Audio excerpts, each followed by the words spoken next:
Well, hello everybody. What is up? I'm YoBGS. This is my submission for AGDQ 2019, and it is The Bouncer. It's Squaresoft at the time, their first entry into the PlayStation 2 market, and it's amazing that this is a game that everybody has rented, and I think few people owned, and I'll kind of get into that as we play through the game, but a lot of people see this and they immediately recognize the characters, and not just because one of the protagonists looks like Sora. I started there on the title screen to deal with the in-game timer, and we're actually going to start the regular timer, 3, 2, 1, and go. We run with 2 timers in this game because you saw me do a little bit of menuing before I hit start. The reason that we run with 2 timers is because the in-game timer actually starts on that main menu screen, and it will run as long as you have the game on. So if you do a bunch of attempts, you can end up with a lot of time on your timer. Alright, we're going to do a little kind of manip there. We run downstairs and do a bit of a dipsy doodle. That's to pull those enemies at the bottom of the stairs up to the top. It helps with one of 2 outcomes for this first stage. This is one of 2 fights in the game where if you lose, if they kill you, the game still progresses. And this upper area is a lot smaller than the area down below, so having all 5 enemies up here increases your chance to do a chain. I'll try and show you right here. Nah, that got blocked on us. A chain, basically when you knock an enemy down, they ragdoll, and if you knock them into other enemies, they'll take a fraction of the damage, so you can stack damage pretty quickly on a bunch of enemies by piling them all up in a corner there. I'm playing through with Kou, because I found that Kou is kind of the most consistent. One donation incentive we can do is to pick which character we play through with, and we've got Volt, who just punched the guy there. We have Sion, who looks a lot like Sora, and of course we've got Kou, who we're playing through the game with this time. As you see there, after every fight you get experience. They call it battle points in this game. And whoops, didn't skip that cutscene there. This game is very heavy on skipping cutscenes, and I'll explain that really quick. You skip to the next scene every time you pause and hit skip. So at one point in this run, we will have to pause and manually select skip 7 times. And then you pick your character, and your character always says a little one-liner. Kou's kind of the smart aleck character. And you want to skip that too, because that takes time. Now, as you can see, there's a little bit of RNG in this game because you never quite know what the AI is going to do. It's a little bit of a beat-em-up, and sometimes they like to do backflips like that. There's also a little bit of randomness in what your teammates decide to do. Now, most of the time, they're pretty worthless. They're underpowered. They don't get experience as the game goes on, and every now and then you just hope that they'll kill one person. But for the most part, you do a lot of the fighting and try and farm up a lot of the experience. Sometimes your teammates can actually steal your kills. Now I've got to run around in circles there trying to find these enemies. The camera plays tricks on you here, as you can see. Alright, trying to find that last guy. We got him here. This level's a great example of what they tried to do with this game, and unfortunately they fell pretty short.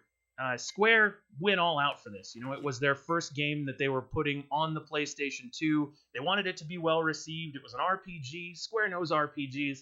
And it seems like they just ran out of time. And despite all the publicity and all the hype surrounding it, this is kind of what they came up with, which I don't think is as great as they hoped for it to be. They wanted it to be like this interactive movie. And really, we just got kind of a beat-em-up with some RPG elements. That being said, the game is a lot of fun. I mean, I really like playing it. This part's kind of interesting. It's just 3 guards. We got the chain bonus there. I can explain that to you now. First, we got to get our broken move, the circular uppercut. You're going to like that one. The chain experience happens when you kill a bunch of enemies in a short period of time, and it makes the experience go kind of exponential.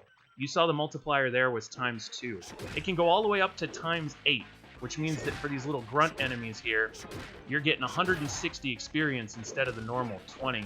This is the circular uppercut, by the way. It's part of what makes running the game with Kou hilarious, and it's why I love it so much. He just launches enemies into the air, and you can air juggle them. It works with bosses all the way up through the final boss. It's just great. There you go. We got a little bit of XP in that combo there, and all the way up to ×4. That's pretty good. And somehow here we're 19 seconds fast. I'll take that every day of the week. I'm glad I'm recording this run. All right, we're going to skip that there. Now, Kou is my favorite character, as I mentioned. A lot of people recognize him. He's voiced by David Lucas. I mentioned that Square went all out for this game, and a lot of the names some people might recognize. Ruby Marlowe is the voice of Dominique Cross, and then Richard Hayworth is the voice of Doragon, who's the big bad in this game. Now, I recognize him because he was the voice of Legato in Trigun, but I know he's done a ton of other work too. It wasn't until I decided to do a lore run of this game that I recognized that we had really an all-star cast in this game. Again, Square went all out. It just unfortunately came up short. And that's because, well, first of all, as you might have seen, we can save after every stage, and we'll be taking advantage of that for some marathon safety saves coming up. But you can save after every stage, so it made the perfect game, for you to rent and then kind of beat over the course of a weekend. All right, that went pretty well. Not going to be able to get another power upgrade there. You can use your experience points to buy moves like we did with the circular uppercut, or you can use them to buy upgrades. For the course of a speed run, all we really do is we buy the power upgrades, and then maybe you get another health upgrade at the end, but that's about it. So here's our first real boss of the game, Echidna. It's the woman in orange wearing kind of the dress there, and she can be a very bad enemy when you're playing through this game with either Volt or Sion, because she does a lot of ground attacks and she can combo you very easily. That was about as good as it could have gone because we got the experience multiplier there. But against Kou, for some reason, she has no defense for the circular uppercut. So you just kind of win there, and that's not a bad thing. We always take the freebies. Couple donation incentives. I can't remember if I touched on them yet or not. We can do an incentive for which character to play as, Volt, Sion, or Kou. And there's something coming up that I would call the Mikado Super Pose Down. There's a scene coming up with Kou that's really unique. He goes undercover as one of the Mikado special agents, or putty patrollers as we call them, those little gray guys. And as he's undercover, he has to learn their kind of secret corporate code. I don't know if it's corporate code, but he has to learn the code of these foot soldiers. And it ends up making him do a bunch of really silly dances and poses and things. And it'd be an interesting incentive to meet, especially because there's one guy that when you get to him, he just completely freaks out, and it's really, really funny. We will be taking some safety saves. I'm kind of surprised the run's going as well as it is, because this is pretty much how a typical run goes. Now, this is an interesting part. It's cool for donations and just sort of different stuff, because it's a long hallway. It's one of two parts in the game where you don't have to actually fight anybody. Your objective here is just to get to the end. And for story purposes, it's because you crashed a train into a terminal, and the emergency protocol in the terminal is shutting down. If you don't do that part with the key card that we did, where we grabbed it out of the box, there are doors that shut down, and if you get trapped behind one of them, it's an instant game over, so that's not something that you want. But this hallway, you just kind of run down. And I got to give a shout out to my dude, Pete Dorr. He's one of the speedrunners of this game. He discovered this cool tech here where you get caught in that like boxer pose where you're just sort of dancing around somebody. If you return the analog stick to neutral, then you break that sort of combat stance and you can just run away. It saves a little bit of time in these tunnels. And again, this tunnel would be a great place to read donations if this gets into the marathon by any chance. All right, so you do the dance there, you go back to neutral, and you just run away. We take the right hallway here because on the left there are some boxes, and if you get tied up with an enemy in there, it can waste a whole bunch of time, so this way's a little bit quicker. Nobody in this game likes wearing undershirts, by the way. I just noticed that Kou's got that vest on with no real shirt underneath it, and Volt is the same way. He's got his jacket with a cactar on it. It's got a red line through it. Square letting you know, no cactars in this game. All right, we made it through, and even though we didn't fight anybody, we still got experience, so that's pretty good. Got to skip some more cutscenes. The plot of this game is absurd, and that's why I haven't really touched on it much. This game makes a lot more sense if you just ignore the story altogether. Basically, there's this girl, Dominique. She goes to this bar that all three of these guys are bouncers at. Well, one of them finds her, and she becomes kind of like a mascot for the bar, really. And then she gets kidnapped. Well, they decide as the bouncers for the bar, they need to find her. Cool enough. And then they discover this massive plot conspiracy to destroy the world by her brother. And I can tell you more as the game progresses, but again, it's very I was going to say inconsequential, but it's very nonsensical is the word that I'm looking for there. We're 5 XP away from the next power upgrade. Attacks in this game are really interesting because this game actually used the fact that the PlayStation 2 could monitor the pressure that you push buttons with. So every character has a bunch of attacks. You have a high, medium, low, and jump attack, and then you have strong and weak button presses. When I started the game, you might have noticed as I went into that menu, I set the sensitivity to low. That's because we don't want the heavy presses, except for like right here. Well, we got to kind of take out this doggo. We got a couple of them here. The doggos tend to confuse our teammates a whole lot, so we try and take out the doggos before they can just wreck our team. It doesn't matter. Your party members can die and nothing bad will happen to you. They'll respawn with full health in every cutscene. Alright, we're abusing the circular uppercut again here. I'm glad I fixed the brightness on my TV. I can actually see where these enemies are. That's kind of nice. And as you can see there, your teammates will try and steal your kills, which is kind of annoying. Oh, tried to do a jump attack there and it didn't take. But yeah, if your teammates steal your kills, you get 0 experience for them. And that can be a bit of a problem later on in the run because sometimes, like you saw with Echidna, bosses can offer you hundreds of XP for killing them, which is essential to maxing out your power. And if one of your teammates comes along and just happens to trip over the body of an enemy, then they get all the XP, you get nothing. And you can't use their XP for anything, so that can be a bit of an issue. Alright, now, we gotta find the guy with long hair here. He decided to wander toward the back. That's because he's the boss, Mugetsu. Every enemy seems to have different gravity in this game, and Mugetsu is one of the best for chaining these circular uppercuts. As you see there, we got about 5 of them on him. Alright, we took him out. It's funny, because he comes back a couple times. I mentioned that it seems like Square just kind of ran out of time on this game. And one of the reasons that I say that is because you fight bosses multiple times. That Echidna, the first boss we fought, you fight her twice. Mugetsu, you fight 3 times. Duragon, who you're going to see here, we fight 3 times. A lot of people remember this fight because Duragon fights you with one hand chained behind his back. And most of the time, in your first playthrough of this game, he just absolutely annihilated you. Now, you do have to worry about the little panther there because she can hit your teammates. And as she hits your teammates... Alright, Duragon's not playing nice here. She can knock your teammates into you for some of that ragdoll damage I was telling you about earlier. Okay, we did not get any XP for that fight because our kill got stolen. Which is a bummer because we would have been able to take another power upgrade. Here's the 7 cutscene skip, by the way. 1, 2, 3, 4, 5, 6, 7... Pick your character, loading screen, and then we'll skip another cutscene. And this is the part where you get to the Mikado super pose down. It kind of reminds me of Locke from Final Fantasy VI. You're going to get into a fight with this guy, and then you're going to steal his clothes. Then you go out into the hallway. Now, the super pose down is a donation incentive, so I'm not going to do it in this run. It would add a couple minutes to it, because it's faster for the purposes of the run if you just fight everybody.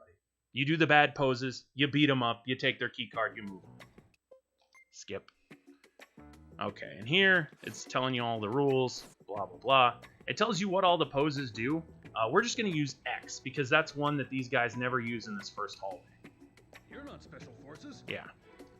See, we didn't do the thing to identify ourselves, so he freaks out, calls a couple of his buddies. Now this is 3 putty patrollers. We've fought far more than these so far. This is an easy fight. You'll notice we haven't saved yet because there's not a whole lot of chance of dying. For marathon safety, I could save before that first Duragon fight. Maybe. Just because that way if he gets incredibly lucky, whoops, or you deal with some bad, sort of like, marathon luck, that would fix it pretty well for you. All right, this is where the super pose down actually happens, but again, we're not going to do it.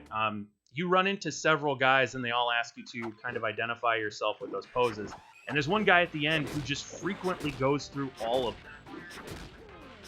Like, he just panics and goes through them until you pick one, and then when you pick one, you have to hope that he kind of lotteries to the pose that you picked. It's slower, but it's very funny and super entertaining. Also, probably one of the parts that people who got this game and played it with Kou remember. Another interesting feature about this game that I can tell you as we're kind of going through some of these road battles is the fact that there is there's a New Game Plus. And a lot of people have actually hurt themselves by doing the New Game Plus. Here we're going to do a pose, because this area is faster to get through it. So we're going to do square here. He'll do the pose back, and sometimes he grabs us. Yeah, he's going to grab us. You have to make it through that first room to get away from this fight. And it's faster if you don't do this fight, but because you have to do the first room, it's a problem. So we're going to abuse the circular uppercuts again to try and get through this fight. Now, you have to know where you're going here, because if you run the wrong way, you can end up wasting a bunch of time. You want to run down this hallway, find a vacuum cleaner. The vacuum cleaners are much more prominent in the Volt and Sion scenarios. Basically, all three of these guys decided to infiltrate the Mikado headquarters. And what's interesting about that is they take very different paths to get there. Sion ends up finding out a little bit about his past, a girl that he used to have a crush on who ended up working for Mikado, the MSF, the Mikado Special Forces. Volt just gets caught up to Sion. That's basically how he handles that part. And then Kou tries to do the reconnaissance route that we don't do in the speed run because it's slower. And there's a lot of just little optimizations and things that we've worked on, like the fact that you only buy the circular uppercut and then you buy power. It's the same way for Volt. You buy the shoulder tackle or the shoulder charge, and there's a rolling kick. I believe it's the torpedo kick that you buy with Sion. Every character has their own stats and their own storyline, and what's really cool about this game are the multiple sort of endings that you get in this game. Again, this route is going really well. Like, I may have to re-record this to show how a route can go badly. If this ends up world recording. This is going to be very weird if it does world record, because I will absolutely submit it. And then it will just be a route that's me explaining the game, my GDQ audition that won't be an actual audition, because everything is working out really well. All right, well, we skipped that part. This is another part where we can abuse kind of the thing that Pete Dorr suggested, where you just, again, return the stick to neutral, and then you don't have to fight things anymore. This is the escort mission part of the game, and it's also a very good place to read some donations, because in this part, run around here, evil stairs. This part is another part. It's the second one in the game where you don't have to actually do anything. You can just run through all of this and not fight anything. The only real part you have to do here is keep Dominique alive, but Dominique has really good defense. Like those big orange enemies that do a ton of damage to us, they swing at her and they do like maybe a fifth of her bar. So she can take 5 hits in this part, which you're never going to run into 5 hits in this area because you just go through it so fast. This is also where the game tried to trick you as a kid. You are supposed to know that you can run at the camera. Like that part. We got out and you saw it was pointing you toward the left. So any normal kid in a normal playthrough would be like, oh, I'm going to run that way. Well, that way is just a bunch of enemies. There's no real benefit to going that way. You have to run at the camera and know where the exits are if you want to get through it pretty quickly. Yeah, like I said, this run is going pretty well so far. One of the things that's interesting about this game that a lot of people may not realize is it had a pretty robust multiplayer mode. They actually had designed this to be a fighting game, and that's kind of important. Well, they designed the multiplayer to work like a fighting game, kind of like a Smash Bros. Or something. And that's important because you realize pretty quickly that all of the bosses were meant to be balanced, because you can do their moves in multiplayer. And you go through different things, branching out to the different storylines to unlock everybody. And then with the New Game Plus feature, all right, another one where you just run at the camera. Avoid that robot there. And we're on the elevator. Not bad so far. Take that power upgrade. But yeah, you can get every character, as you saw, we're at E rank. You can get every character up to S rank. One of the things that's interesting about that is they made it so that the difficulty in the game scales along with your character. And that's super interesting just because, you know, if you get, for example, Kou up to S rank and then you decide, I want to play with Sion, well, you're resorting to the AI to basically save you. It ain't going to do that. So you can get your save file essentially stuck if you don't level all the characters equally or know how to abuse some of these, because you'll be playing with basic stats, but the computer is insanely broken. And that's another easy fight. He'll punch you a couple times, but nothing that you really need to worry about. So we'll go okay there. We'll continue. Now we're going to fight 3 robots. We actually have to fight some of those bosses, or some of those bots that we just ran past. Nothing too terrible there. This is an interesting part. You find out that Dominique is actually a robot. That boss we just killed, she goes like Super Saiyan and takes out about 10 of them. And then they're like, what? We thought you were a real person. And she doesn't really know what happened because she kind of passes out afterwards. Kou is really good for this part because his circular uppercut is faster than the robot's attacks. That is not the case for all 3 of the heroes. And you can actually die in this part in some playthroughs if, for example, when you're doing Volt's shoulder charge or Sion's rolling kick, the robots decide that they want to strong attack you, they can pretty much kill you. There's not a whole lot you can do about it. This is a really easy game to pick up and play because of the way that saves are, but it's really tough to get a great run. Because everything can decide to kill you when it really wants to. Skip. Mesh, mesh, mesh, mesh. I saw we were at 16 minutes on the in-game timer, which is pretty good. We want 19. 19 would be optimum because that would be world record. And I can't believe I'm talking about world record when it comes to my GDQ submission. It's going to depend on this Echidna fight. Echidna's very much cooperating, as are the robots. Echidna got a little bit of a combo there on us, but that's okay. One more set of punches. The game is not good with figuring out where you move as you knock them out. All right, that went pretty well. We're just going to keep saving up and try and get the last power upgrade. Again, I feel like I'm going to have to do another video at this point because this is not what a GDQ submission is supposed to be. It's not supposed to be a world record run. So this is going to be like the GDQ submission that never was, which is why I've broken character a little bit on like my, GDQ talk and everything, because I'm almost more interested in trying to get this world record. So we'll see. We'll see how this goes. This is going to be really funny. Although it makes sense because I was on world record pace the other day and I kind of messed it up because I forgot that there's a fight after the credits with Kou. We'll wait for that to play through. Although this is another fight where he can just decide to kill you. And then there's, not much you can do about it. Fortunately, his gravity is bad, so if you get the uppercuts on him, you're kind of okay.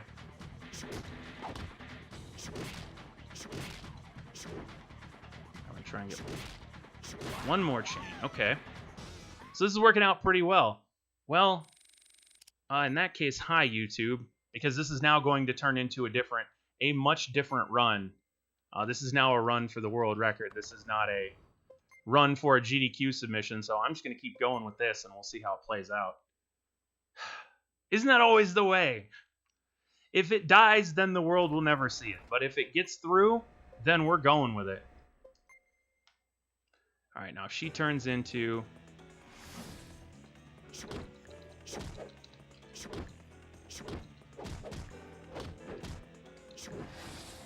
Oh, shoot. All right, this is going to be a slower fight. So that's kind of okay. So you want her to turn into a human because then you can get her with the uppercut juggle, and it's a lot faster than this. But you take that, and you just kind of run with it. Now it's all down to the final boss, and we'll see how this goes. 18 minutes. If that's barely 18 minutes, then we might 19. If we don't, then it's going to be a 20, and it's just going to be a rough 20. Skip. Kou. Skip.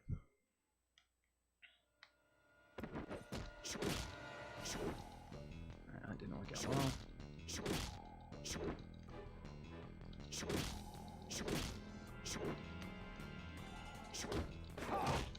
Ah, that's okay.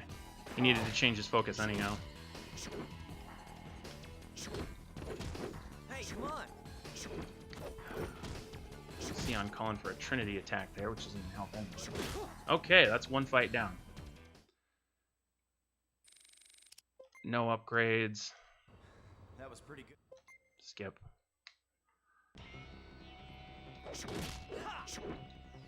Now we fight the final boss in his overalls. Not getting any combos on. Hey, come on. Got 2 there.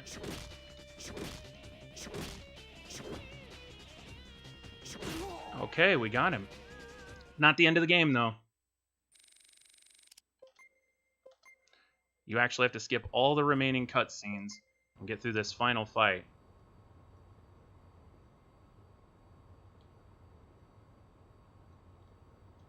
Skip. I'm amazed that this is working out. It's going to depend on how this last fight goes. Now, fortunately, the loading screens don't count toward your time. I don't know why I'm still doing this as a GDQ run, but apparently I am. The loading screens don't count toward your in-game time. Some of those scenes do. And we'll see how this goes. If we get a decent enough fight against Leanne here. This is another fight that you can lose and still be okay. Her gravity is insanely not good. As you can kind of see there. It's better to just punch. Alright, fade to black. So that's world record. In-game time is 19. That's a good one. That world recorded. So that unties that by a minute, and that was a world record by 36 seconds. Cool.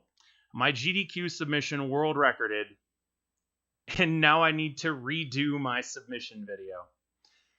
Isn't that always the way?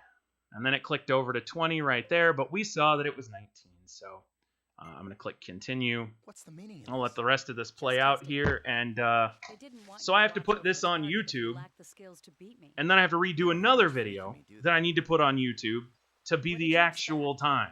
If you had been doing your job, the incident wouldn't have snowballed into something. Well, shoutouts to GDQ, because I wouldn't have tried this otherwise, and I wouldn't have world recorded.